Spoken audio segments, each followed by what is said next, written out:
Alright, welcome back to my YouTube channel, Mandy's Vlog. Ito, talagang mainit na naman mga kaibigan, itong bibigyan po natin ng komentaryo.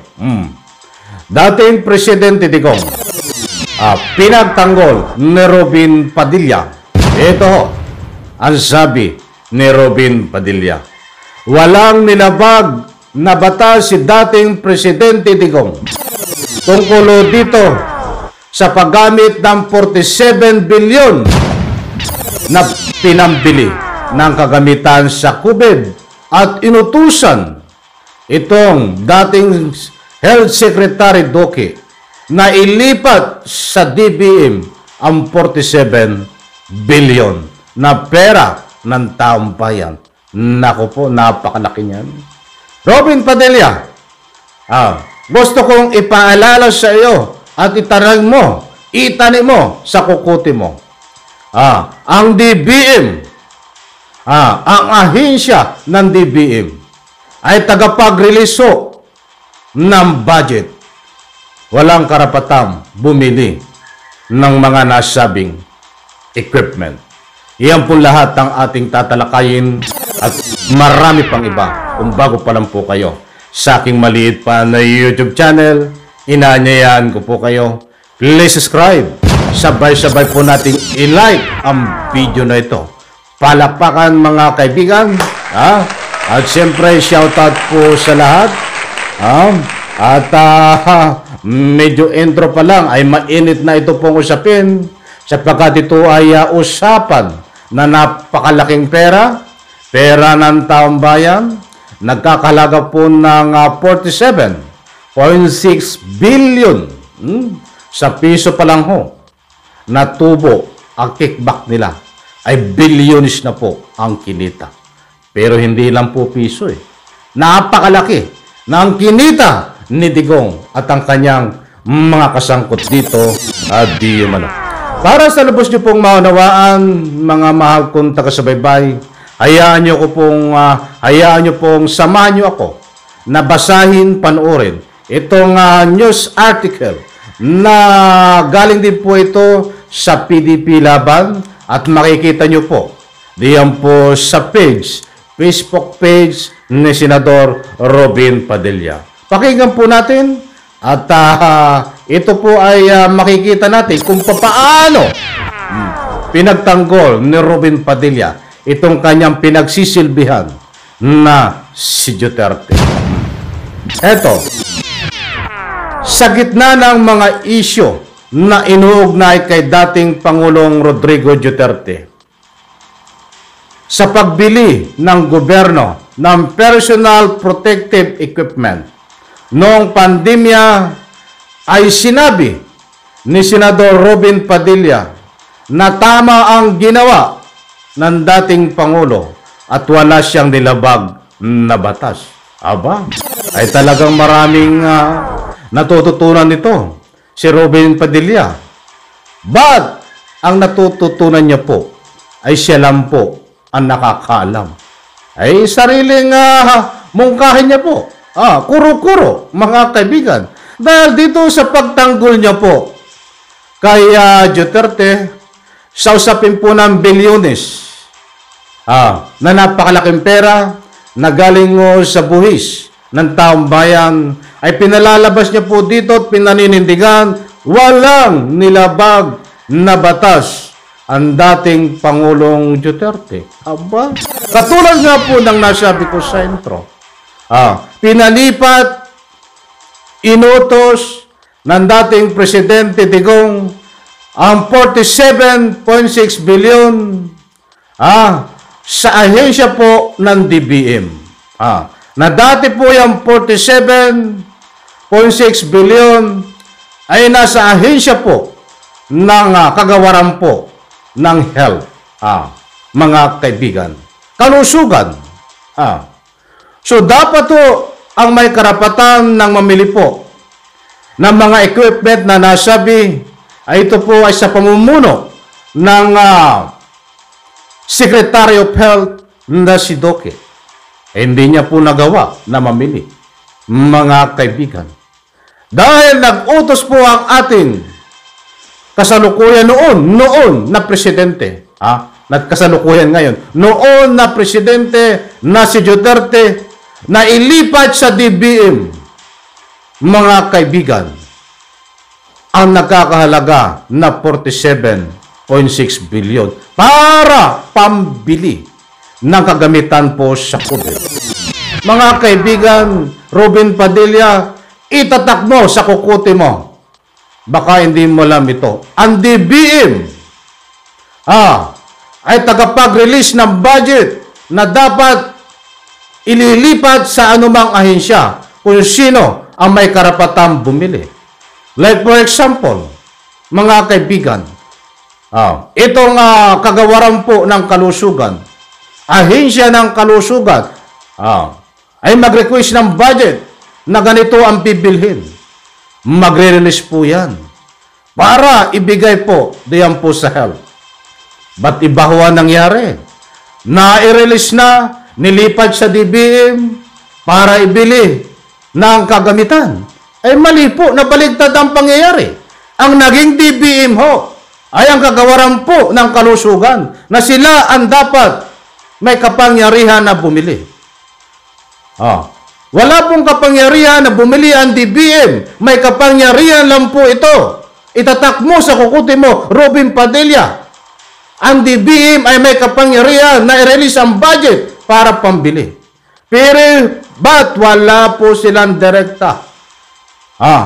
Na ika nga po'y bumili ng mga kagamitan. Ba't yan po ang nangyari? Hindi na pinadaan ho. Diyan po sa kagawaran ng kalusugan. Bakit po nangyari yon? Dahil mayroon pong hidden agenda sila. Para mangumisyon. Gaano po kalaki ang kickback nila dito? Bilyones po ang pinag-uusapan. Sa piso pa lang po kung kukwintahin natin, ay bilyones na po ang kickback nila ng mga sangkot dito na ang tinuturong utak itong dating Presidente Digong. Mga kaibigan, ay hindi lang o piso, mga kaibigan, napakalaki po ng tubo nila dito at natuklasan po ng kuwa na mayroong mga ghost, yung mga may resibo but walang dineliver ho. May resibo, walang dineliver. Na ikangapoy kung anong dapat i-deliver. So, pira ang pinagana.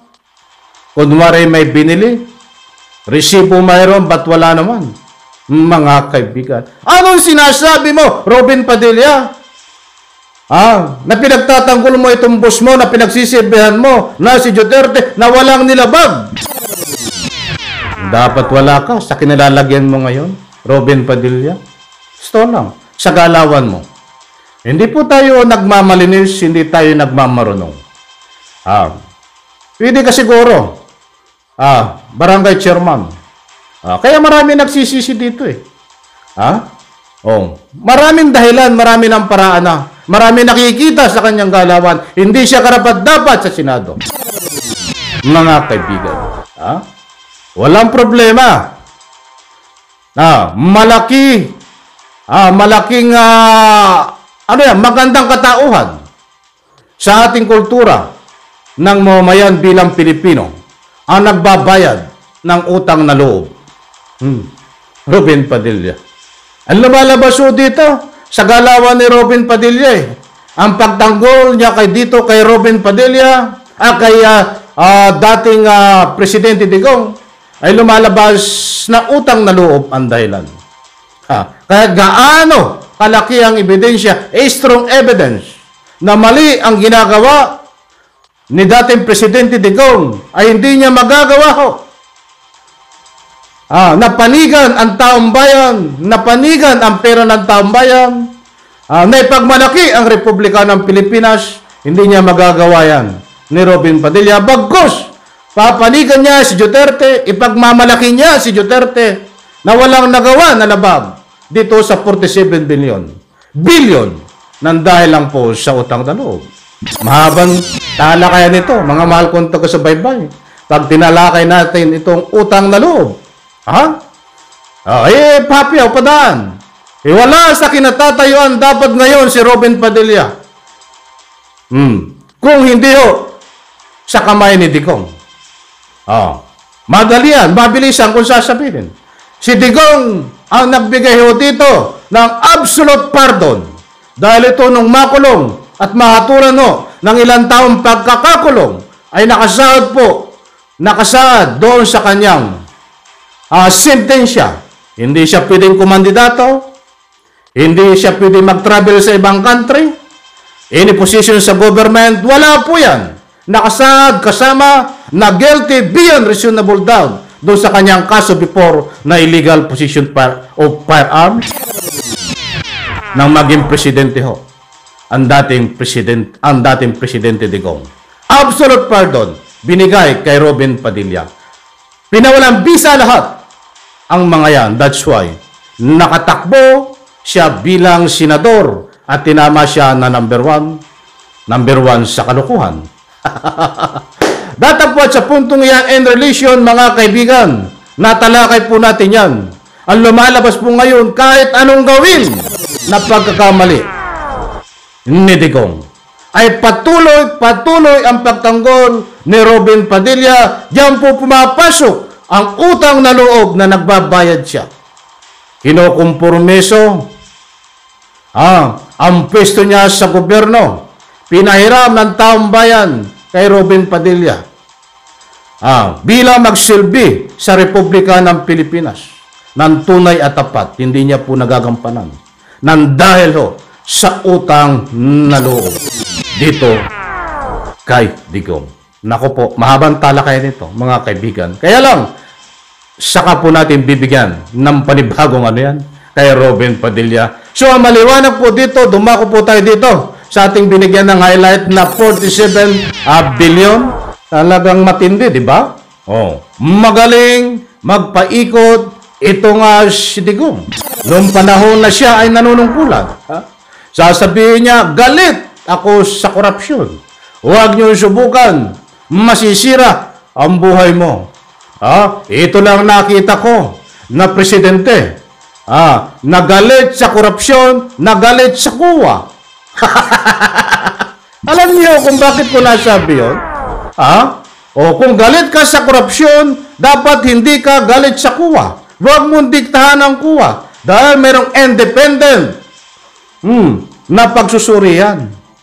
Ay hindi ay nung lumabas ang audit ng kuwa, ay nagalit bakit daw hindi daw tama ang ginagawa? Mga kaibigan, di ba? Ang lakas mo magsabi na galit ka sa korupsyon. Ito nag-audit para sa korupsyon ay galit ka. Dapat suportahan mo, Digong, ang kuwa. Hindi ka dapat magalit dahil independent yan. Hindi. Hindi taktika nila. Kunwari galit sa korupsyon, mga kaibigan. Pero ang totoo, ang laman ng kanilang puso at isipan at kung paano mangurap, kung paano palaguin ang korupsyon nung panahon siya ay nanunungkulan. Maraming dahilan, mga kaibigan. Magaling ito sa taktika at sa kalukuhan dating Presidente Digong na maraming nabula at nabudol din. Gagawa po siya ng uso na para pag-usapan. At yung mga ikangay usapin na ibabato sa kanya ay malilihis. That's why nagawa niya po before yan na siya ay nagtagumpay. But dito sa panahon ng panunungkulan ng ating Presidente kasalukuyan ngayon ay legal na hinahalongkat sapagkat may bata yan. May mga resibo, may mga testigo, mga kaibigan. Mga kaibigan, hindi po tayo nagpapakalat ng anumang fake news. Tayo po ay nagbabatay dito sa ating tinatalakay, nagbibigay ng komentaryo public opinion. Muli po, diyan po sa comment section. Ano man, any reaction po, pwede po kayong mag-iwan ng anumang public opinion. Wala na po tayong oras, pasensya na, nabitin ako at alam kong nabitin din kayo. Maraming salamat po at pagpalain po tayo lahat.